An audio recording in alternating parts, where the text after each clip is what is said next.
Ladies and gentlemen, welcome back to Turf Today, presented by our good friends at Toro. Count on it. I am your host, Adam Kershane, joined by my co-host, Brian Laurent. We're bringing you an awesome one today, one that I didn't even know if we'd ever get to. One that big goals to be able to have this person on the podcast, and we're very, very fortunate to be able to talk to none other than Darren Davis. And Darren is a golf course superintendent down at Old Florida Golf Club, which is in Naples, Florida. And he's been there for quite a while. He's got some great stories and some insights about the industry, some great advice for everybody. He's a great person, a great human being, somebody that, if you're in need of some advice or some help, he can definitely provide that. He's been through a lot, and he does it all with a smile on his face. We're very fortunate to have him on today. Before we get into that, wanted to mention, just backpedaling a little bit, this interview was done a couple weeks ago, and we had some people reaching out about the Wyndham Championship and some questions just because of the rain and the weather and all the schedule changes and stuff. People playing a ton of holes on Sunday. There was just some questioning about what happened on Monday, because there was still some golf played on Monday, and what kind of maintenance had to be done. So from talking to some volunteers, it sounds like most of them were let go on the Sunday, thinking everything was going to be done, all the golf was going to be played. So that's kind of it. Seeing as not everybody finished and there were still some swings to be had, it was the Sedgefield crew that was able to take care of all that. I didn't hear if it was a full course maintenance or they just went out there and buzzed around on 18 and got that all perfect, but I would imagine there was some sort of dialed down version of what they usually do on the rest of the course, and then presented 18, as a PGA layout. So they got that all done, and, kudos to those guys. I'm sure there's a bunch of people there that didn't want to come in for an extra day or maybe weren't pinpointed to do certain jobs, but it ended up being a little bit different, and that's just how it is in this industry, and that's just what happens, right? We have to be able to adapt and be ready to change whenever something happens, right? We're, again, at the end of the day in the service industry and have to be able to make those switches. So hats off to those guys. Thought they did a great job. The following weekend, we went to the St. Jude Invitational, which was the FedEx St. Jude over at TPC Southwind. And again, crew did a fantastic job. That one's a little near and dear to me, as St. Jude's a fantastic foundation and hospital. I've been there a couple times with hockey and stuff. We've done a bunch of fundraisers. And I can say that is a place, they do a lot of work, and they provide for those families, and it costs a lot of money. So it's good to see the PGA and a lot of people kind of getting behind that and doing a great job with that tournament. I thought it was really well presented. So to everybody that was working on that crew and volunteering with that event, congratulations. I'm going to fire it on back to Brian. And like I said, we were backpedaling a little bit here, so he is still down dealing with the heat, and we are getting into a little Deborah chatter. Yeah, it's nice. What's the storm? Is it Debbie that's going through right now? Yeah, Debbie. Not a It's little gonna be a Debbie. big one. Big Not a Debbie. little Debbie at all. I was just talking to someone from the USGA. They said he was supposed to be in Pinehurst later this week, but they're expecting something like 25 inches of rain, they think, Oh, wow. from this storm. I mean, there's parts of the southeast that are just getting annihilated. So I think Naples kind of missed the brunt of it, but I know I saw some pictures from them yesterday. They had some pretty significant flooding, so be curious to see how they're doing. Mm-hmm. Yeah, everybody gets it differently when the big storm like that comes through. Yeah, yeah, no question. Oh, time to check in for my flight. Oh, great. Oh, shoot. Got you at a window seat or what? No, I totally forgot. I'm flying home. I connect in Charlotte. It's just talking about all the storm there. Like, oh Right. shit, that's in the heart of it right now. Oh man, No. I might have to see if I can change flights. Yeah, I wonder if you can go a different way, go through Chicago or something like that. Yeah, try and see if I can go through Dallas again or something. I got canceled, stuck in Dallas. When did I fly out here? Sunday. I feel like I canceled in Dallas from Dallas to Denver, so I had to spend the night in Dallas. Man, it's always something. Especially when you're on the road. Like, it's Ooh, never perfect. it's a love hate with travel. I've knock on wood. I've been fairly fortunate to not have too many issues, but this one's been fun. Turf Today is brought to you by Toro. And did you know that Toro has a full line of work vehicles? Whether you're hauling materials, towing equipment, or shuttling VIPs, Toro has a vehicle for just about any need. Their Workman series is your go-to for power and payload capacity. The Vista series is perfect for guest transportation with a super comfortable ride. Plus, Toro has tons of options to customize your work vehicle, including all electric models. So check them out at toro.com. Darren, how are you? Thank you so much for joining us today. I'm doing phenomenal. Thank you for having me. It's good to see you both. Yeah, yeah. So appreciate you taking the time. How'd you all manage the storm here? We've seen so many of these things that I hate to say it's just a normal occurrence. It's never fun. We ended up with 9.5 inches with Debbie, which puts us up to 47 and a quarter in the last 65 days. So it could have been a lot worse. I mean, we've been through Andrew, Wilma, Irma, Ian, and I'm sure I'm missing a few names in between those. The whole family, eh? Yep. You've seen the whole alphabet. Yeah. Well, this is great having you on, Darren. I know Brian keeps telling me I have to tell you this little tidbit about the show. When Turf Today was started a couple years ago, you were a huge inspiration to what we were doing. I know we shared a lot of your stuff, and you do a lot on social media that we've kind of copied and taken a lot from. So we really appreciate you doing that. And with us starting the show, I've always said, if we ever get Darren Davis on the show, that would, make this thing pretty successful. And I've even referred to you as the white whale. So we're very, very happy to have you on today. And, between Brian and I, we got some great questions for you. So we're certainly excited. Yeah, you're too kind. Thank you very much. So, Darren, just give us a little bit of background and kind of how you stumbled upon this fantastic industry. Stumbled upon is exactly right, Brian. I feel very blessed, fortunate. I actually just got some chill bumps just thinking of really stumbling upon the industry. I grew up in Tallahassee, Florida, and graduated high school in 1985. So I'm showing my age. I still feel 30, but graduated high school in 85.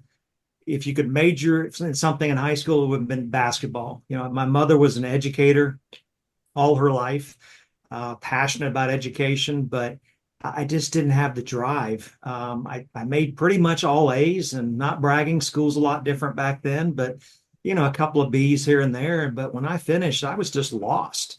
And my father, well, he was the first person in his family to ever go to college. He grew up in very rural Alabama, and he was insistent his boy was going to continue education. So I won't go through the whole story, but after community college, I still lost, spiraling, I would say, even. Started FSU because, again, dad was insistent his boy was going to get an education. And boy, within the first 2 weeks at FSU, I started a civil engineering degree. I knew I wanted to be outdoors. Like many of us in the industry, you love being outdoors. You grew up in the outdoors. I love team sports. I love golf. What am I going to do? I thought, well, civil engineering would be a good degree in outdoors, but no, I was, it's one of those things you look back, and I haven't failed on too many things in life. I've made mistakes, but, I was blessed at that last day at FSU, ran into a former high school friend that I gave him the story of where I was at in life. And he says, you need to go get a job at the local golf course. I thought, I love golf. That sounds great. And, I literally had hair. Fortunately, there's not a picture of that back there. I had hair down to my shoulder. I had earrings, 3 earrings. I took those out and applied at Golden Eagle Country Club in Tallahassee, Florida. At the time, it was the newest, greatest high-end Fazio course. Forrest Fezler was involved. And looking back, blessed that then golf course superintendent Jeff Vietmeyer hired this 22-year-old kid and gave him a chance. And boy, just the smells, the sights, the sounds, watching the sunrise. It took one day, and I was absolutely hooked, and I knew I had to do this for a living. So it's an incredible story. And you go back to Alabama. So you're actually from Huntsville, Alabama, if I'm not mistaken. Yeah, I am. My dad worked at the Redstone Arsenal in Huntsville. He was actually an accountant, but worked for the space industry. Mom was very far into her pregnancy when my father transferred down to Cape Canaveral. in Florida. So she stayed behind to have me, and but within 22 days we went down to Florida. So not quite a native Floridian, but if you discount those 22 days, I've been here a long time. Pretty close, Yeah. eh? Yeah. Sorry, I was just gonna say that was my last stop in pro hockey was Huntsville, Alabama, playing for the Havoc, and yeah, it was Yeah. a amazing city. We lived in Madison, not too far from there, and they have huge NASA ties with the Von Braun Center and all the rocket testing and everything. So I wondered if it had to do with NASA at all, and that's cool that it has that connection. It did. Yeah, we grew up in a town called Rockledge and Titusville down by Cape Canaveral. And I don't vividly remember this, but I've seen pictures that remind me of us literally getting on ladders, getting on our roof and watching the rockets go off, back in the early 70s. I guess it'd have to be the early 70s. Good memories. Um, Two very engaged parents. I feel very fortunate to have been raised by wonderful people. So you didn't have any clue when you mowed in that little backyard putting green at your house growing up that that would eventually be your profession? I really didn't, Brian. My father had a set of golf clubs. I wish I still had those persimmon woods. Those were sweet. Uh, but yeah, I knew I love sports and I love being outdoors, and I didn't want to be inside doing homework like most kids, and just took a lawnmower and yeah, cut in a low cut green in the backyard and hit shots into it and hit wiffle balls in the front yard. And I had to be doing, I guess I haven't changed much today. I need to be doing something at all times. It's hard for me to shut it down. I had to learn that patience. I just posted something on X a few minutes ago about becoming more patient as I've aged, and remembering that I need to have good physical and mental health. But like many of our industry, like many of our mutual friends, definitely a type A personality. Myers-Briggs says I'm an ISFJ, which means I shouldn't be able to make it in this industry, but I figured out a way to make it work. Nice. So tell us then about your first day at Golden Eagle. Someone as accredited as yourself, you've come so far. We'd love to hear about your very first day working turf. Well, what's been fun is watching the changes, because I didn't even know what a golf course superintendent did when I applied for that job. I just knew I had to do something. I mean, I had dropped out of FSU. I remember crying to my father saying, "Look, I'm just trying to save tuition money. I've got to leave." And I didn't quit anything in life. So you didn't know what I was getting into. But my gosh, I mean, remembering strapping on those boots that first day, and again, things were a lot different back then. I mean, weed control on goosegrass in North Florida was dipping a mop into a container of Roundup and going around and dotting the goosegrass plants. I mean, getting rid of frost occasionally back then meant going to the hydraulic satellites and pulling hydraulic tubes when the temperature got above 32. And I can remember making a mistake and pulling them too soon sometimes.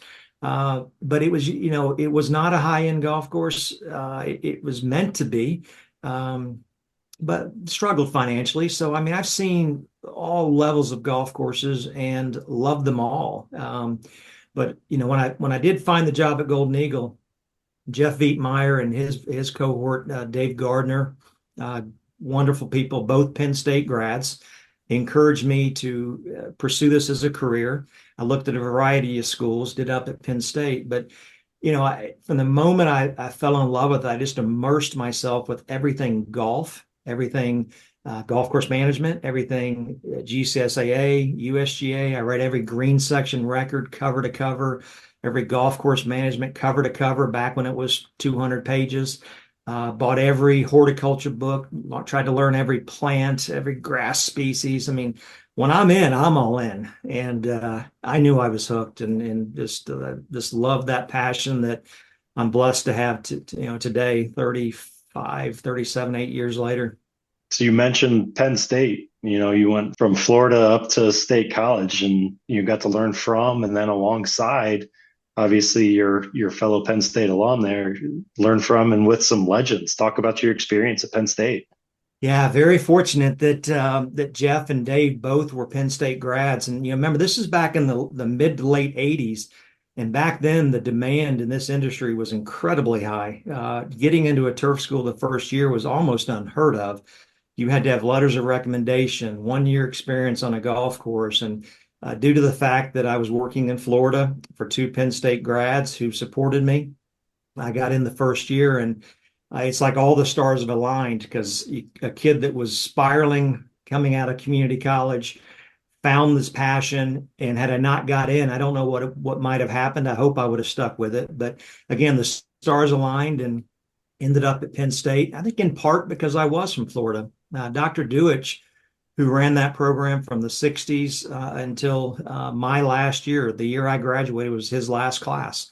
But he loved it to bring in students from around the country and around the world. As many states as he could represent, he did so. And gosh, I have so many stories that I can tell. And, Brian, you and I have talked, you've heard a few of these, and I won't go into great detail. But that first day of school, I love telling the story of wandering in this classroom with essentially 25 people you've never met, and you're all just waiting for this turf grass giant, Dr. Joe Dewich. I mean, the guy that invented pin cross, spin links. We used to take those burlap bags and make tables out of them. And he was a legend. And this legend walks in and doesn't even look at the class, doesn't address us, just walks straight to the podium, still smoking a cigarette in the classroom back then, and you in these little wooden desks and crank style windows. And well, Dr. Dewich puts his books down and draws this circle on the board, and then he draws a triangle on the bottom. And I'm telling it kind of quickly because it seems like 10 minutes this thing goes on, and he finally writes the word turf in the small triangle on the bottom, and he writes the word people in the big circle. And he finally turns around and says, I can still do his voice. So you've all come here to be a top golf course superintendent. What we can teach you in the next 2 years in this program is 10% of what you need to do the job. 90% of what you need to do this job are your people skills. You either have those inherently or you better learn them. And you'll all call me in 5 years and tell me how right I was. And I love telling a story. I'm sorry, people, I'm sure some people listening will have heard that, but it's impactful then to me and impactful today because it's true. And it took me less than 2 years to make that phone call to him and say, help, Dr. Dewich, help. It's not a turf issue. It was a contractor and a golf course architect issue. And he called me every day for a week to check on me. And it was, it meant so much when he says, stop calling me Dr. Dewich, call me Joe. And that's, as it's the people in this industry that make it so great. And it's what's kept me passionate and hopefully has added to whatever success I've had. So staying there at Penn State, tell me about the etiquette class. I'll never forget my dad telling me that he had to take an etiquette class. I did not expect that question. Not many people know about that. I can even remember her name, Brian, Mrs. Franz. Mrs. Franz. And, back then, you're right. Turf school programs didn't have etiquette class. I mean, who did? I mean, and so, yeah. And again, you've sensed it, I'm sure already. I'm a passionate individual. And when I found my love, I was going to excel and I was going to make straight A's. And all but 2 classes I did, and hers was one. And I remember getting so angry because she would come in and say, well, this is the rules, but you can do it a little differently. And it's the same true today. You have some steadfast rules, where the knife go, where the fork go, how you write a wedding invitation. All the things 22-year-old turf students learning is writing wedding invitations. We all scratched our heads and said, what is Dr. Dewich thinking? But I had to make 107 on a final exam to get an A- in that class. And I did get the A-.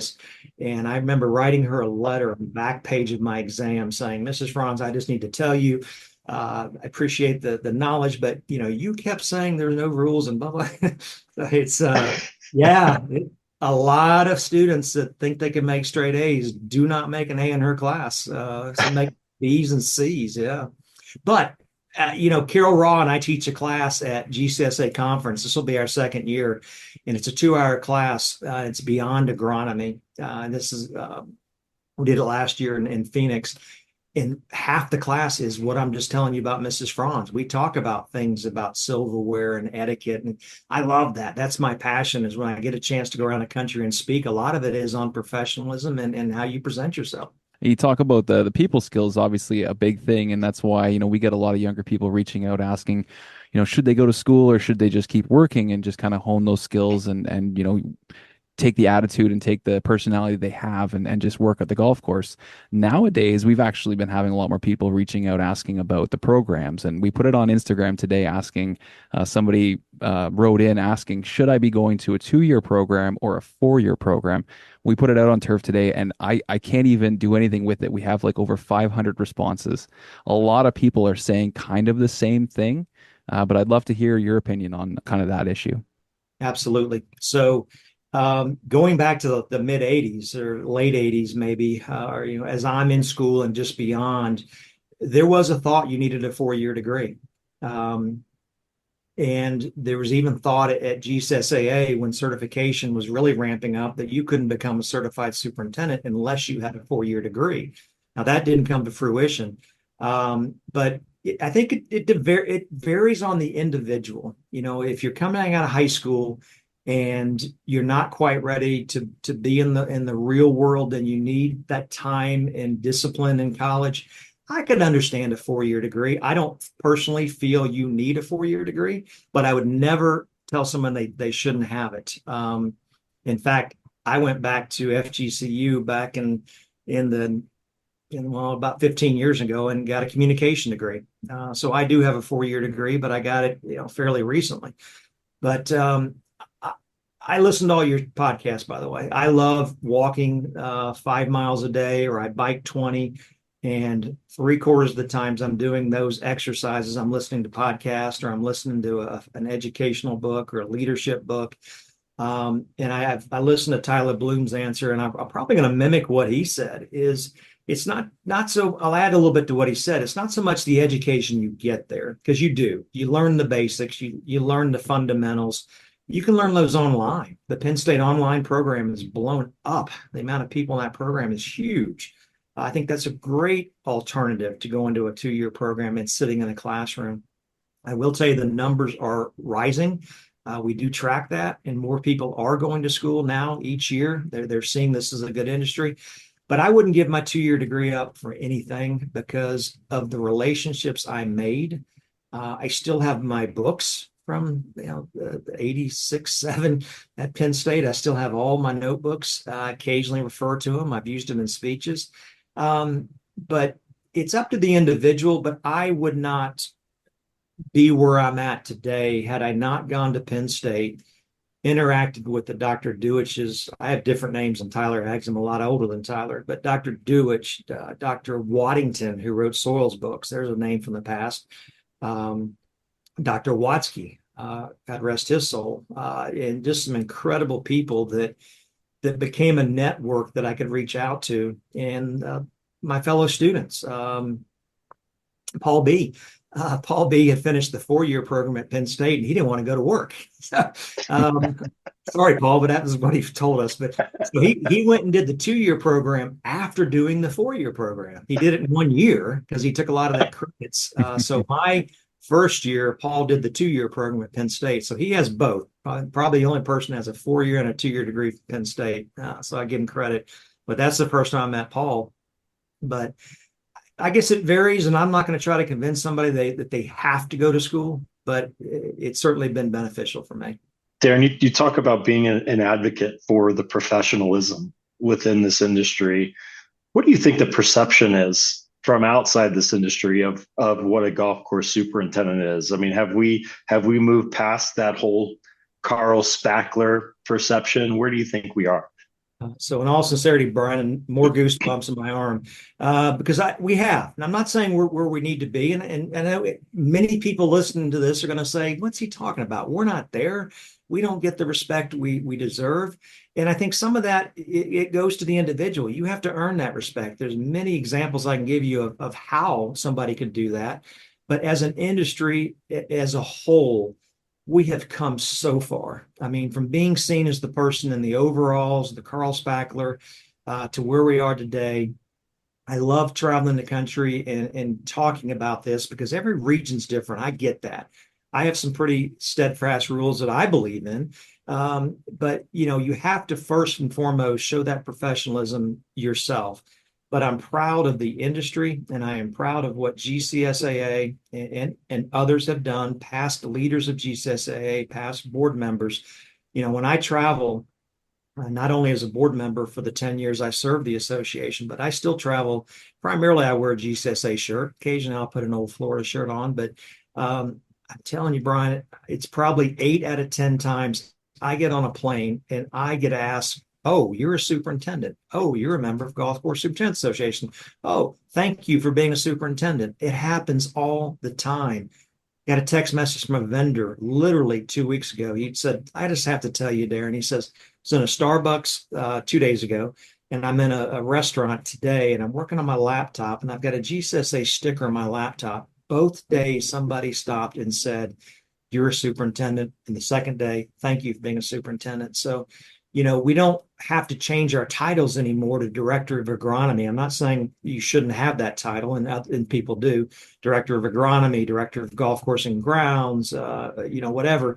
Uh, People know what a superintendent is now. When I first got in the industry, you all probably don't remember this show, but there was a show when Dwayne Schneider was the superintendent of a building. And that's what people thought a superintendent was, superintendent of a school or a superintendent of a maintenance guy at a building.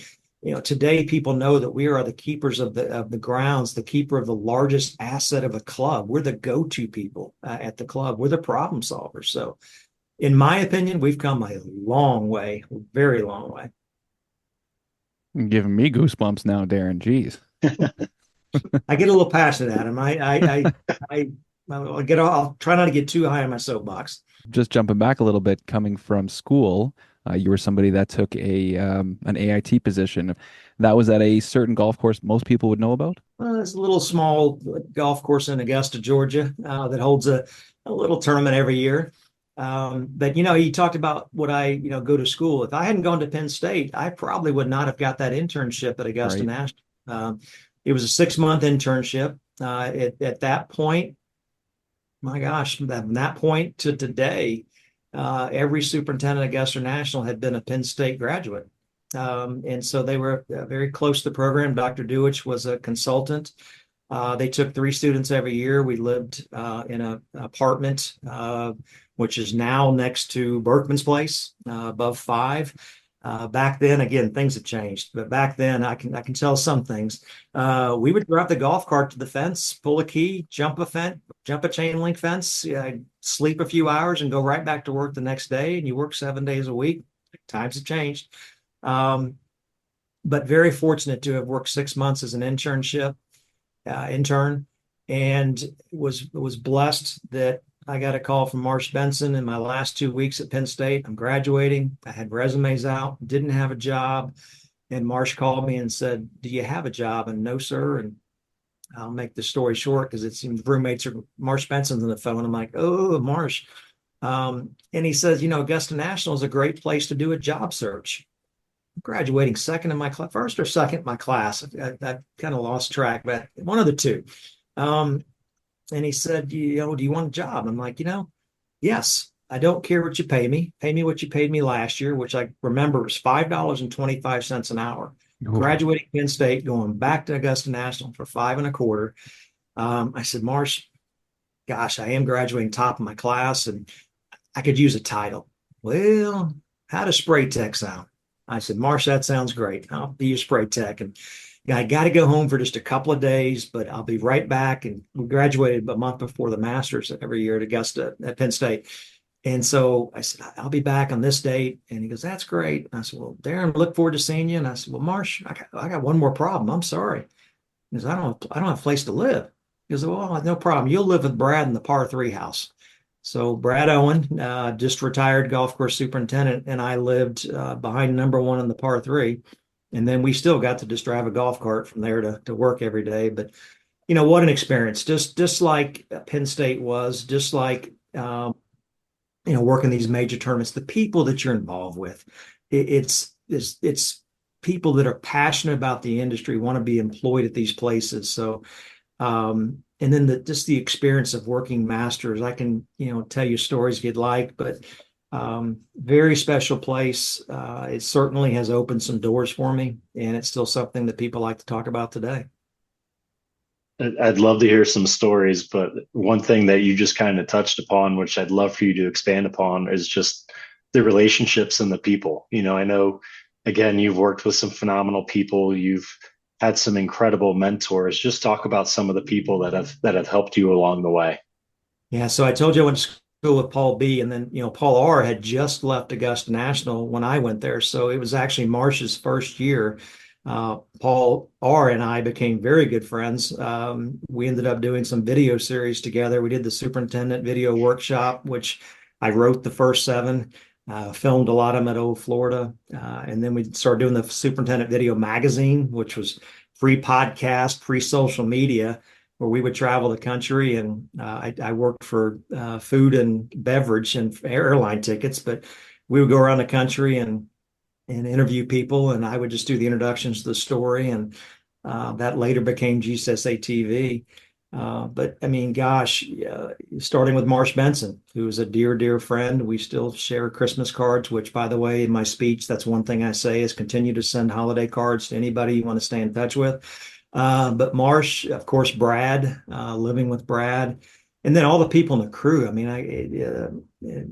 Mike Verkotren, who's at Butterfield. Mike and I worked together at Augusta. Mark Dasone, who went to Council Fire. I mean, just hundreds of names of people that I work with. And Augusta National is like any other golf course. It's a golf course. It's things are going to go wrong, and happens at Muirfield, happens at Augusta National, happens at Oakmont. But Mike and I became close, kind of over just a situation where it was the summertime, but he was using a quick coupler. And back then it was old Buckner quick couplers, before Toro became the standard. But, just turned it a little too hard, and off comes the quick coupler. And I had a picture, eventually got rid of the picture, but I had a picture of Mike just holding the quick coupler in 11 green with a geyser coming out. And I tell that story, and it's nothing secret there. It's just a course like any other private course. You just keep business to yourself. But part of the reason I told the story is it's just that, people have this aura of Augusta National, and it's an extremely special place, as is Muirfield and Oakmont and all the great Shinnecock, Chicago Golf Club. But the superintendents there put the pants on the same way every other superintendent in this country put their pants on. And the crew members work just as hard as crew members at any other golf course.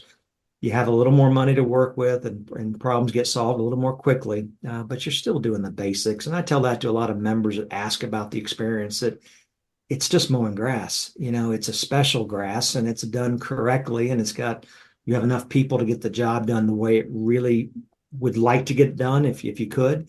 But in the end, it's just golf, and it's just grass. It's the relationships you build along the way. If I could ask a quick follow-up, you mentioned a lot of those names. How have they been beneficial and influential to you throughout your career? So when I left Augusta National, I went to a place called the Loxahatchee Club in Jupiter, Florida. Wonderful Jack Nicklaus course. At the time, it was a top 100 golf course in the country. That was a different era in our industry, and I was there for a year and 3 months. So I'm interviewing at Old Florida at age 24. And so one of the questions I got asked in the interview is, well, why would we hire this young 24-year-old kid, to do this job? And I'm like, well, gentlemen, you're right. I have not seen everything. I'm fairly new to the industry, but if you look at my resume, my background, my education, my reference list, I've surrounded myself with people that I can reach out and call and find an answer if I don't know it. And I do that today. I mean, I've been blessed to have traveled to so many major events and just golf events. And another tidbit I love to give when I give presentations is you don't have to do that. That's great if you can. At the very least, go visit a golf course down the street. When I would travel with GCSA, it's rare I didn't at least go visit one person on a trip from the airport or a trip back to the airport. You can gain so much by just interacting with one person. And, whether it's a group text message, which many of us do, I have those going on. I've got the social media, I got the private messaging, and I love to pick up the phone as well. And do that today. You just surround yourself with good people, practice good delegation skills, form a good team, form a good network, because it's going to help you, obviously. Help you keep your job and help you get a job. 100%. We talk to everybody about networking and how big it is. And before we get too far from Augusta, I do want to just ask if you had any great stories for us. We haven't heard too many things about Augusta. It is very top secret. But before we move on, is there anything that sticks out from you? Because I know you work there and you've been there as a volunteer. So either from either side, is there anything that people would love to hear? It's such a special place. I love going back. I still go back every year I can, and go to any major that I can, any golf tournament I can. A couple things I remember, I was young. It was my first time. I was an internship, and the second job after mowing greens, you took a soil probe sampler, the metal silver ones, and you were told to go out and find a ball mark and pull the ball mark out just a quarter inch or so with the soil tool and press the sides together and then squeeze it in. Now there's selling tools to do this. Back in the late 80s, we just did it. That's how Marsh had us do it. But it was, gates are opened. I'm on 18 green at Augusta. Chairs are getting set up, and Asian fella calls me over and says, broken English, but what are you doing? So I explained it to him, and whoa, whoa, whoa. And he got cameras. It was a practice day, and show me your bucket. So he's taking pictures of the bucket, and it's like, things that we just take for granted as turf guys. This guy was fascinated, and you're at Augusta, which many people think's a pinnacle. Remember mowing 13 green late one night, and these guys, I'm sure they had and had quite a few beverages all day long, but they didn't want to leave the property. So I'm mowing the green, and they're just standing there, and I'm dead tired. And they want to, they say, "Wait, we need to get a picture." I'm like, "Yeah, no problem. Here, just give me your camera. You two stand there." And they go, "No, we want one with you." I'm like, "Okay." I'm just a young kid mowing a green. So, I mean, it's, I could go on and on. We had old VT2 satellites with light bulbs that we installed in the hydraulic satellites to keep the hydraulic tubes from freezing. People think Augusta always has the best, and they certainly have a lot, and they've been blessed. But in the end, Marsh worked with a budget when I was there, and they have a budget today, and it's a business.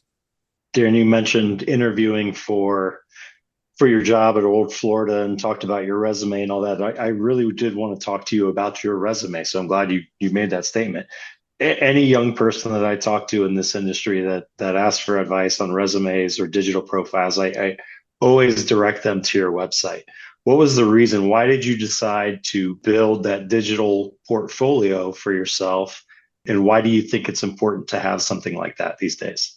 So going back to growing up and not knowing what I was going to do in life, it's all the things that I enjoyed. I loved photography. I loved writing. I loved reading. I loved creating.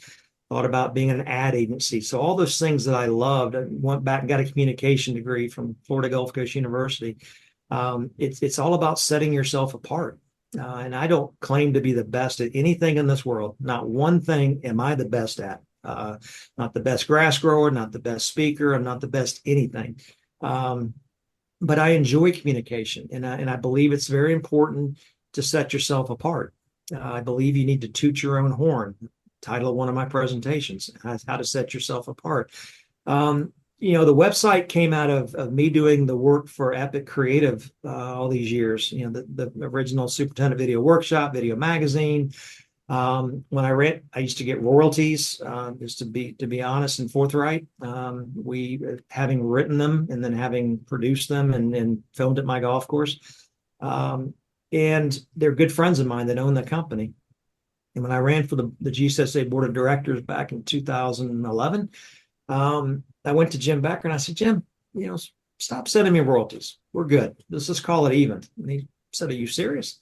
I said, "I am." I said, "I didn't do it for the money. I did it for the experience and the fun. And, I certainly have enjoyed the slight couple of dollars I got. It really was a couple of dollars, but I want to create a website. Would you help me with it?" So they created the website for me, and we called the royalties good.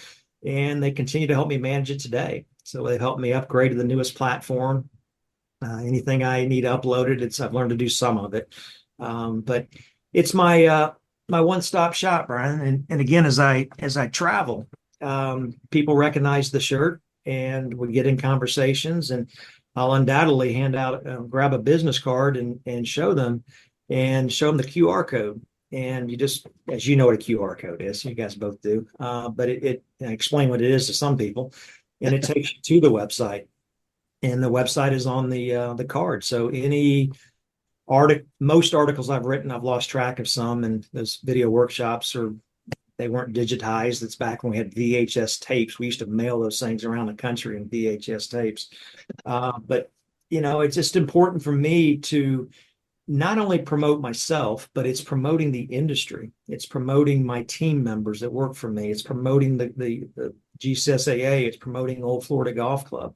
It's making sure we are past those spackler days, and showing the people the good thing we do. And if we get into a conversation on a plane about water or anything, most of those items are on my website. So I love to pass that out. And Kirk Keebler was the general manager at the Loxahatchee Club when I was an assistant superintendent, and he's obviously Copland Keebler Wallace now. But back then he was a GM and gave me a mock interview before I went to Old Florida. And the one thing he said to me was, Darren, if you get that job at Old Florida, I know you need to stay 5 years to show stability. I said, Mr. Keebler, 5 years. I don't know that I can do that. I had aspirations. I was going to, replace Marsh someday at Augusta National when he left on his own terms. But, I quickly realized through some friends, mentors like Frank Doby, certainly Marsh, certainly Tom Burrows, and others that, I had a good job. I had a great job. And so, September 2nd will be 32 years I've been at Old Florida Golf Club. So the website's not for me to move on to another job. Although, Brian, you're a smart guy and you're a communication guy. You know that it can help. And I think it's a valuable tool to set yourself apart. For me, it's more about promotion of the industry and just keeping all that could in one spot. It's my one stop. It's my hub. All my social media can be accessed from there. No, I think it's a great tool and something that more people should adopt. And we're definitely living in a digital world now. So, social media and things like that are certainly taking over. You've been, kind of at the forefront of turf social media for years now. Have you seen a lot more people getting into it? You see it being more in the forefront of our industry and sort of taking over now?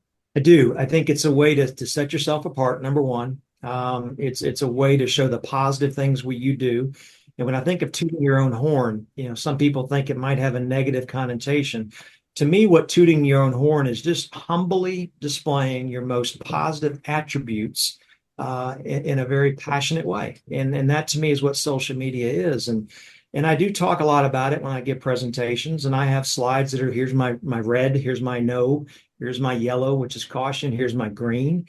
And I explain that, look, I'm from a different generation than many of you, and I'm just going to tell you how I use social media. So I love talking social media. But I do think it's a valuable tool, and if you use it in a professional manner. And one slide I like to talk about, or one topic I like to talk about is being professional on it, and knowing when to engage, knowing that it's not a place for dirty laundry. That's a laundry basket. And that the delete button is nothing more than damage control. And we've all, if you've seen social media, you don't have to even seen social media, just turn on the TV at night and you'll see all the faux pas that people make on social media, whether you're a politician, whether you're a sports person, whether you're a superintendent. People make mistakes, and the delete button is nothing more than damage control. And I won't go into much more detail other than I love to give the Ted Bishop story. I respect Ted Bishop. He's a PGA of America past president. He was within a very short period of time of finishing his presidency of PGA of America. And he made a faux pas, and it quickly caught him, and he quickly took it down.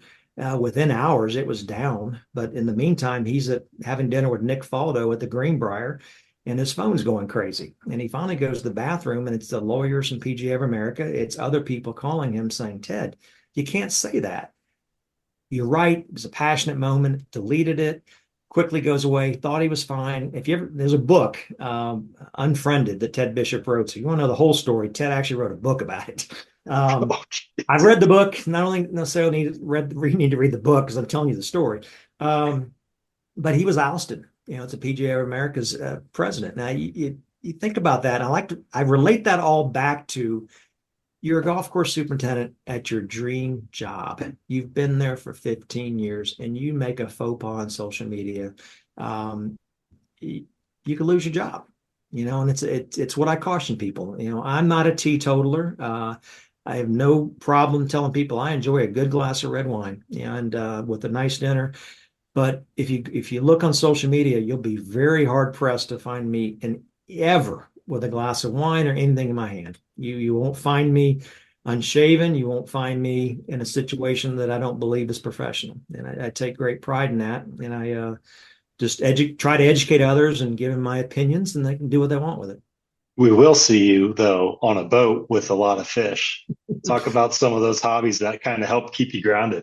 Yeah, so I'm a big believer. I've kind of touched on physical health, mental health, and I exercise daily. And I learned that from my father, who had a diabetic seizure when I was in fifth grade. He was a hardworking athlete as I have, and he realized that he can't go through life. He's going to lose his family. So he started going at lunch to the YMCA and working out. I mean, this is back in the 80s, and took an hour lunch and then went back to work. I started that back in 1997. I wrote an article for Golf Course Management. It was in the front nine section that talked about mental health and physical health. And I used to take a magazine, because you had stacks of magazines back then, and take it to the YMCA, get on a stationary bike and ride. So mental and physical health are very important to me.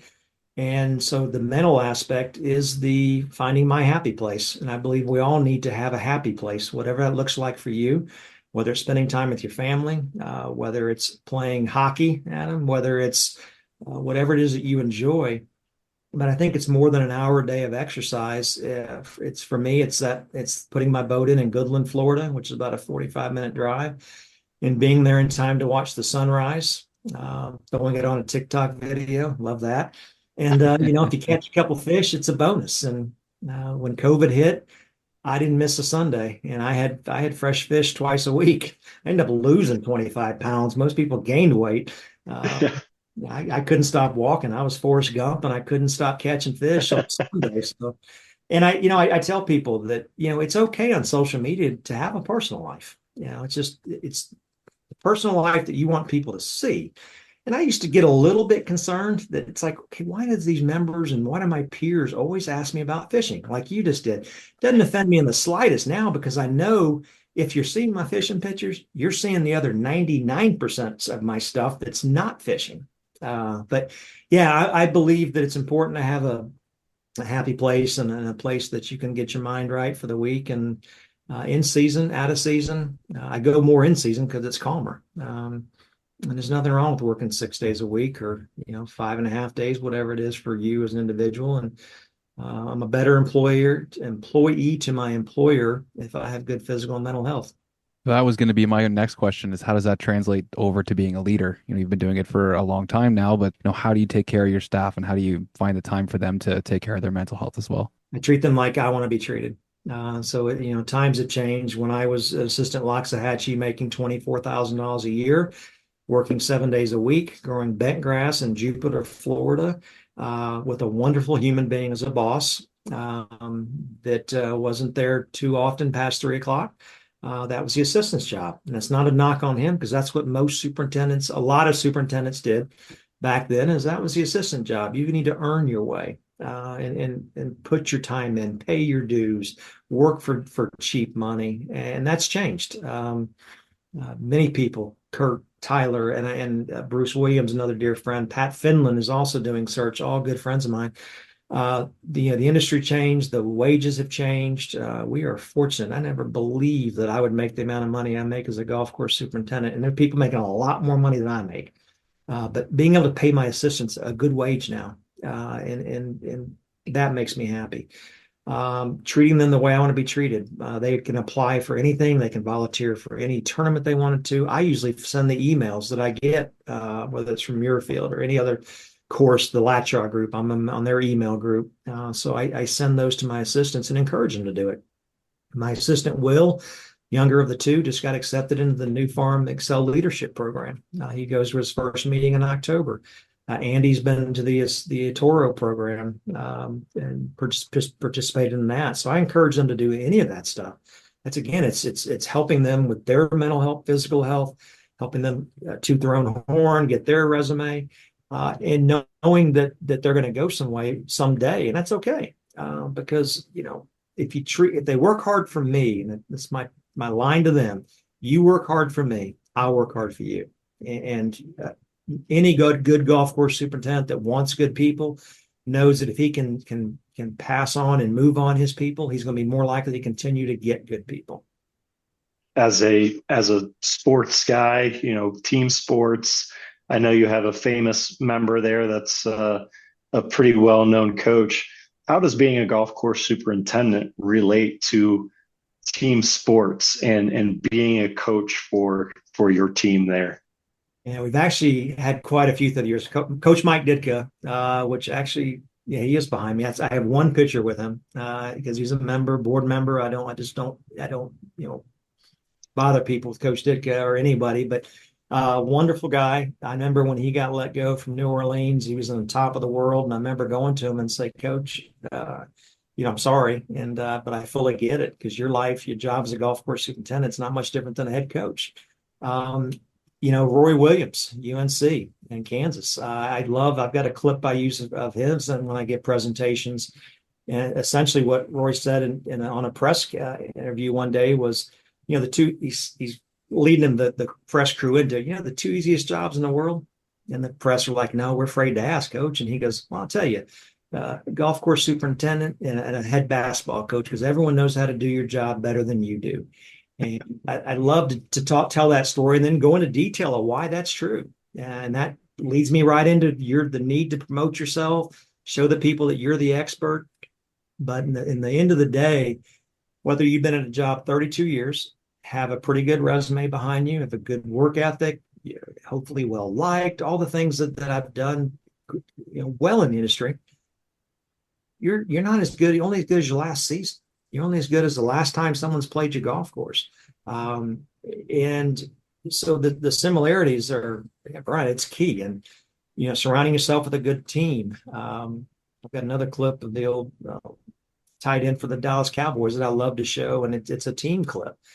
And the focus of the clip is he did it all about what he always does. He made it about the team, not himself. And his advice I love to give to young people or anybody that's willing to listen to me is, surround yourself with a good team, treat them the way they need to be treated, treat them with respect, smile. When someone walks in my door and I could be busy working on the budget, twice it happened today, I stop. I learned this in a podcast, leadership somewhere. I stop and I have things to do, but I give them my full attention. They're people that are working hard for me. So stop, give them the attention, ask them how their life's doing. You certainly need to know the name of your crew. I work hard at that. I don't interact as much as my assistants do, but knowing their names, talking to them, asking how a family member's doing. Marty Schottenheimer, who was a member here, Marty Schottenheimer was an incredible human being. And it's an absolute travesty that he passed away from Alzheimer's. I was at Congressional Country Club working with Paul Atshaw at the U.S. Open. And so it's the middle of summer. I come back and come straight from the airport just to ride the golf course. And I see a foursome out there on number 6. I'm like, who is playing in this heat in the middle of summer? And it's Marty Schottenheimer. And he's playing with, at the time, our director of golf. And I come pulling up and Marty goes, Darren, I don't know if you remember me or not. I'm Marty Schottenheimer. What? Yes, Coach, I do remember you very well. And what Coach Schottenheimer is great at is he remembered the last conversation he had with you. He had that knee surgery come out, or how did that girl you were dating? How's that working out? And he had a knack for that. And if people like you, it's a whole lot harder to fire you. If people don't know you or don't like you, it's a lot easier to be fired. So that personality that Coach Schottenheimer had, and it's what I have tried to grow into, and be the same personality that a lot of golf professionals have, and being a good team with my golf course professional, because most of them are very good at it. You just mentioned working the U.S. Open with Mr. Latshaw. If memory serves me correctly, that was the year they walk mode fairways. Is that right? It is. I worked the Senior Open with him, and then I came back and worked the the U.S. Open with him. And I've got a picture. I wrote a story about it. I've written for golf course management seven times, maybe 8 times. It's on my website. It's a story called Major League Volunteering, and it's the story I wrote after volunteering at the U.S. Open for Paul, Mr. Latshaw, as we call him now. But yeah, that was the year Paul wanted to step it up and started walk mowing fairways. I got a picture of Mark Mashad. Mark was the superintendent at Pebble Beach, and then he's at Shinnecock, among other great jobs Mark has had. If you know Mark, he's a character, and that was his job. He was walk mowing fairways at Congressional, and he's a big boy.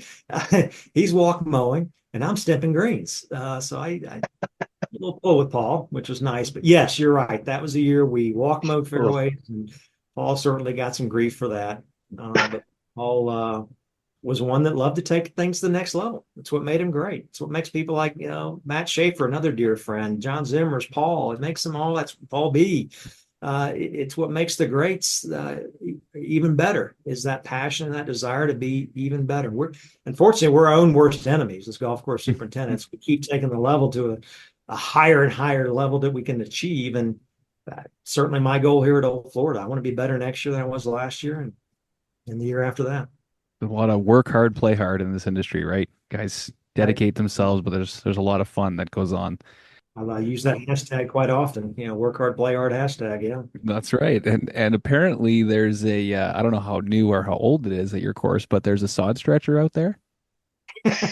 Yeah. I heard Tyler talk about it. So if you've heard Tyler's talk, I won't bore you because it's essentially the exact same thing. But as I listened to it, what I was laughing about is at his age when he did it. I did this back in 1991. I was at the Loxahatchee Club as an assistant superintendent. So that's how long it's been going on. But I had my Tyler, which was a guy named Russ Molberg. And the same thing, you're at the far end of the golf course, and we used to love to play jokes on Russ, one of the kindest human beings you can have. You almost feel bad now looking back on it. But yeah, same story. Hey, Russ, gosh, we just aren't going to make this side work. This pallet's not going to make it. Can you go back to the shop and get the side stretcher? Yes, sir, Mr. Davis, and runs back. And same thing in Tyler's story, goes to the mechanic, and Gary Barrett was our mechanic. He said, yeah, Russ back in the corner. And Russ, just like Tyler, was panicking, freaking out. And he finally had to come out, and he didn't know till he got back to us, and we just busted out laughing. I didn't hear the year that happened with Tyler at I guess it was at Muirfield, but this was 1991 at the Loxahatchee Club that we pulled that trick. I absolutely love it. That's so good. Oh, there's so much we could talk to you about there. Like, I feel like we could keep you for 2 hours, but I want to dive into your service. Talk about your passion for service and your experience working and being part of the leadership team at the GCSAA. So it really stems back to the story I've already told you, that of me spiraling, not knowing what I wanted to do, and then just feeling so blessed to have found what I did. I don't know where I would have ended up. I mean, you're talking to a kid that had hair below his shoulders and had earrings in his ear. You can imagine the other things he was doing. So, having found the passion, being blessed with so many incredible jobs right off the bat, whether it's Augusta and then Golden Eagle, of course, and Loxahatchee Club, and I didn't have any mentors that were people that gave back. And so I was approached in 1992, and I took the job at Old Florida and said, look, as a vendor, can I just take you to a meeting? Okay, I never really been involved in meetings. So that quickly escalated. Well, you become involved. And I'm one of those people that I still have a hard time saying no, but I'm glad I didn't say no. And so, yes, I have served as president of the Everglades chapter, which is our local chapter of the state. Served as the chapter president for the Florida GCSA, the Florida Turfgrass Association. And that led into GCSA, which was never a goal or a passion. I mean, never something I thought I needed to do, and certainly never a goal.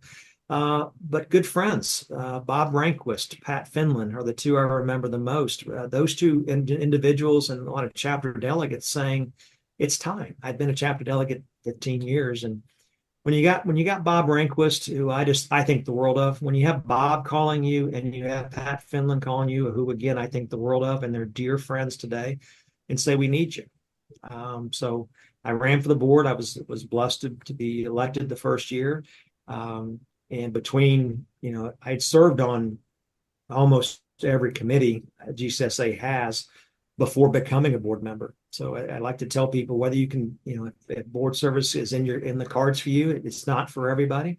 Whether it's the job or the time commitment or the family, if it's not for you, you can always serve in a committee. So, looking back, I've either served on every committee or I have chaired or vice chaired every committee at GCSAA.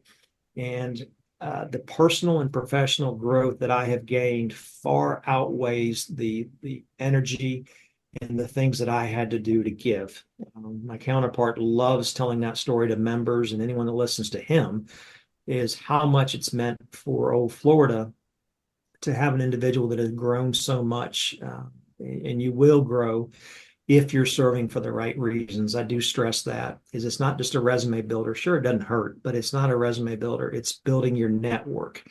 It's interacting with industry professionals who you can call at any time. It's traveling to these major events and interacting with these volunteers that come from all over the world. It's serving in a board meeting and understanding what an $18 million budget looks like. It's running the foundation of GCSA, interacting with the USGA, the PGA, sitting in the rooms with the Mike Davises, the Mike Wands. I mean, those, Seth Waugh, all those people that are just incredible people that I now can walk up and say hi to. I was at Augusta this past year. I see Mike McGee, who's Annika Sorenstein's husband. And I turned around to go say something to the incoming president of PGA of America. And there's Mike McGee. Hey, Darren. Hey, Mike, how you doing? How's your dad? Jerry passed away, but talked about his dad and all the good things Jerry did. But he said, oh, by the way, do you remember Annika Sorenstein? I said, yeah, of course I remember Annika. Heard of her. We had at New York during the Ryder Cup. And she goes, yeah, of course I'm not a member. But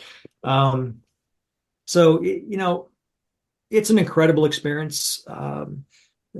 Blessed to call some people that have served, dear friends.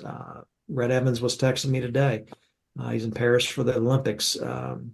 Thomas Bastis. Thomas and I served on the Rainbird Advisory Council back in the early 90s.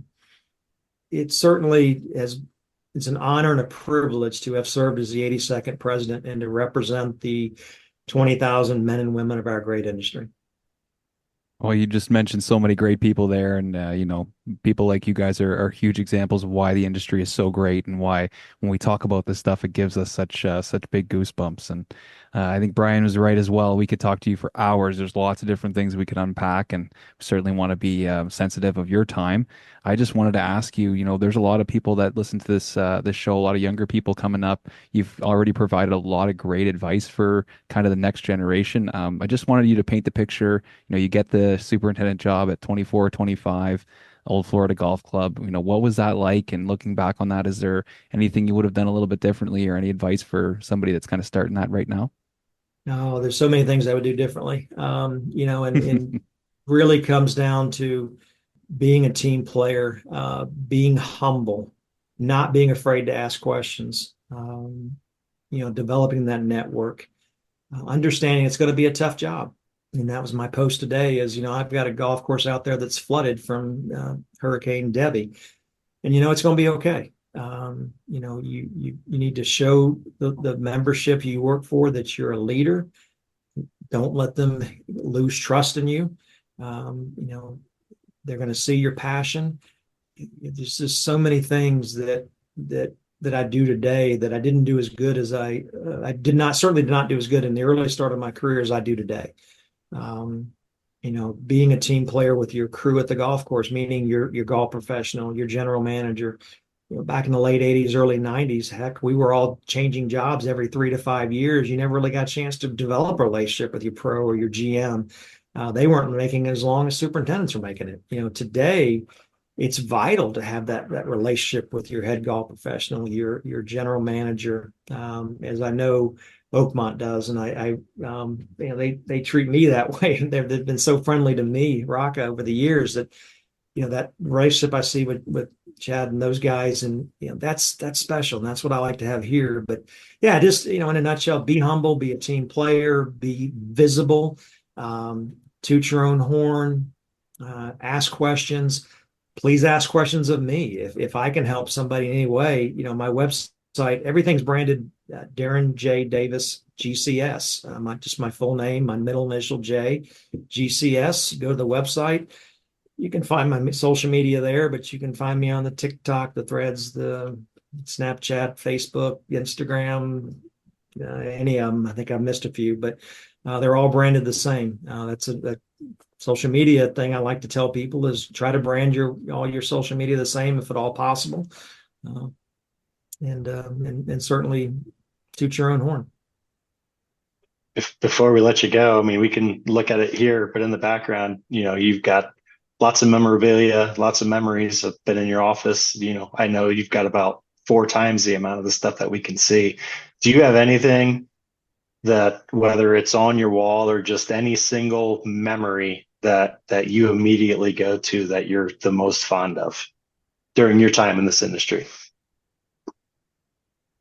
Boy, I've got the patent from Tiff Eagle on my wall that's got a note from Wayne Hanna, who developed Tiff Eagle. I've got Jack Nicklaus teeing off on number 10 with a nice signature from Jack telling me to keep the grass green. There's Reese Jones signed a print for me. There's really so hard to pick one. There's Speaker Boehner over there at his office at National Golf Day. But if I had to pick one, there's a watercolor painting on my wall that is the board of directors for GCSAA with Red Evans at the Olympic Club. And when I became president of GCSAA, Red always asked the incoming president, what are your goals? I said, Red, I don't have any goals other than continuing the services and that we provide our members, the education and the services. And if I had anything I wanted to do is develop and even enhance the team effort among the board of directors. We're 9 individuals coming together throughout the year from a very diverse background of golf courses and a diverse age group. And I said, if we develop a stronger team among the board, we'll be a better team with the staff, the 86 staff members at our headquarters in Lawrence, Kansas. And you know what? If the board of directors is working great with the staff, same way a board of directors of club is working great with the golf course superintendent, you're going to provide a better product to the members. So same thing at GCSA. If we're doing that, then we're going to be a better association. We're going to show value to our 20,000 members. And so I had a book that I brought to all the board of directors on the first board meeting we went to. It's The 5 Dysfunctions of a Team by Patrick Lencioni. Certainly still one of my favorite books. And handed it out at the board meeting. I got a lot of blank stares, and they're like, and Rhett knew what I was doing. And they said, what are you doing? I'm like, well, I want you all to read this book. And our first meeting is going to be at the Olympic Club after the board meeting. Our next meeting is going to be at the Olympic Club in San Francisco.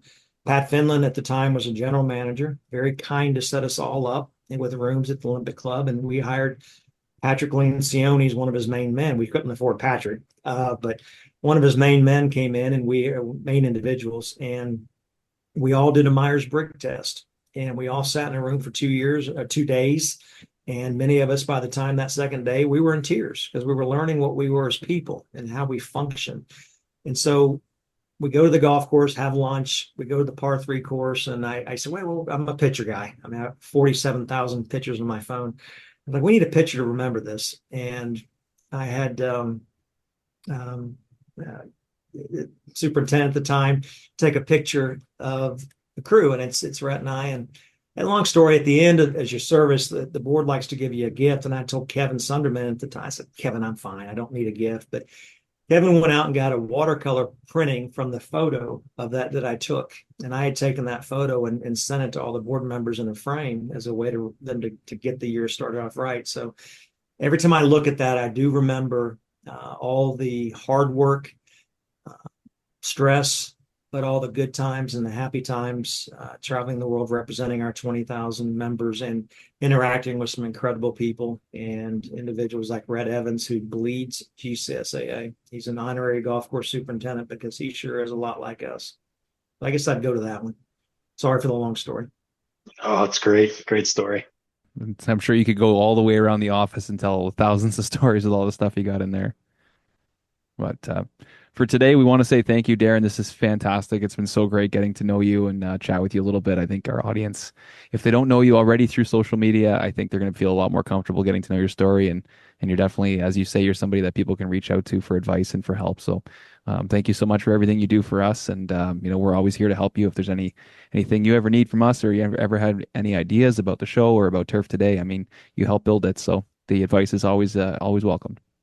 Well, thank you. And it really is an honor and a privilege to talk to both of you. Anytime I'm asked to do something like this, I'm grateful. I really am. I'm humbled. I'm nothing special. I'm not, just a guy that's passionate about the industry. So thank you for having me.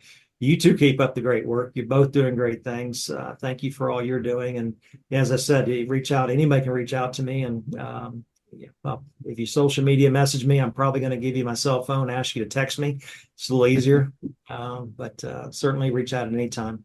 Yeah, Darren, thanks so much for coming on. Really appreciate your time, and good luck managing the rest of the storm or the aftermath of it. And look forward to catching up again here soon. Thanks, Brian. Appreciate it very much. Awesome. We'll have to have you back on here pretty soon here, Darren. This was great. Anytime. Yeah, it's great stuff. Take care, Darren. There you go, your white whale. So I can quit now?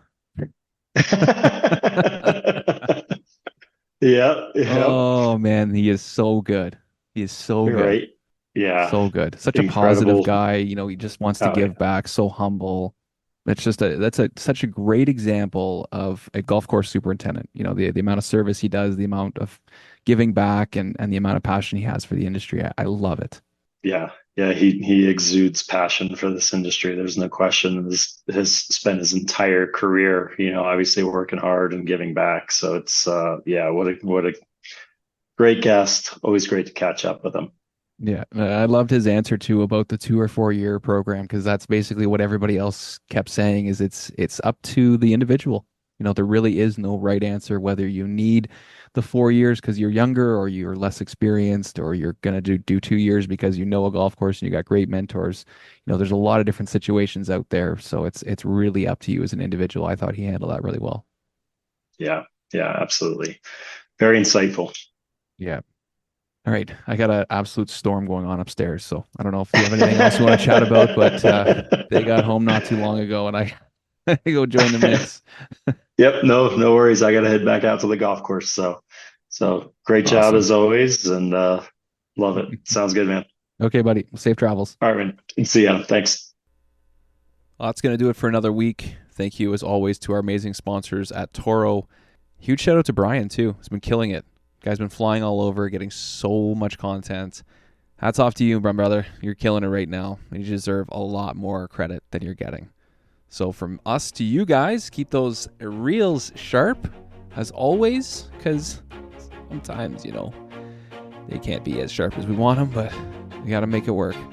Always do it on my own, so I gotta get through it. And the only thing I know is to love what I'm doing. Never give up, never slow, till I finally prove it. Never listen to the no's, I just wanna keep moving. Keep my head up when I act, head up, that's a fact. Never looking back, I'ma keep myself on track. Keep my head up, staying strong, always moving on. Feel I don't belong, tell my thoughts to move along. Push myself to be the best, die with no regrets. Live with every breath, see my message start to spread. And I had so many dreams, then you hit your teens. Life ain't really what it seems, try to find out what it means. Always do it on my own, so I gotta get through it. And the only thing I know is to love what I'm doing. Never give up, never slow, till I finally prove it. Never listen to the no's, I just wanna keep moving. Yeah, I put out all this art, it's my only medicine. Yeah, everything I do, I'm just being genuine. Yeah, I'm sick of being screwed, feel my own adrenaline. Yeah, I do just what I do, and I hope you let me in, yeah.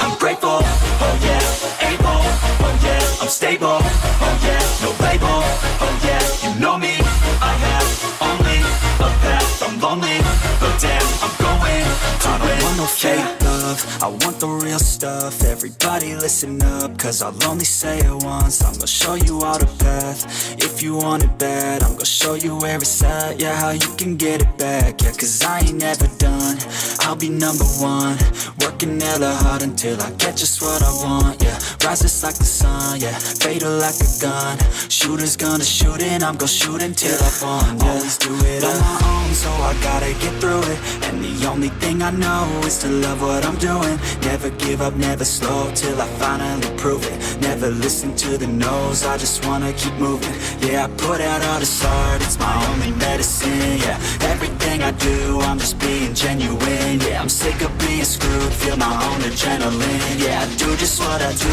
and I hope you let me in, yeah.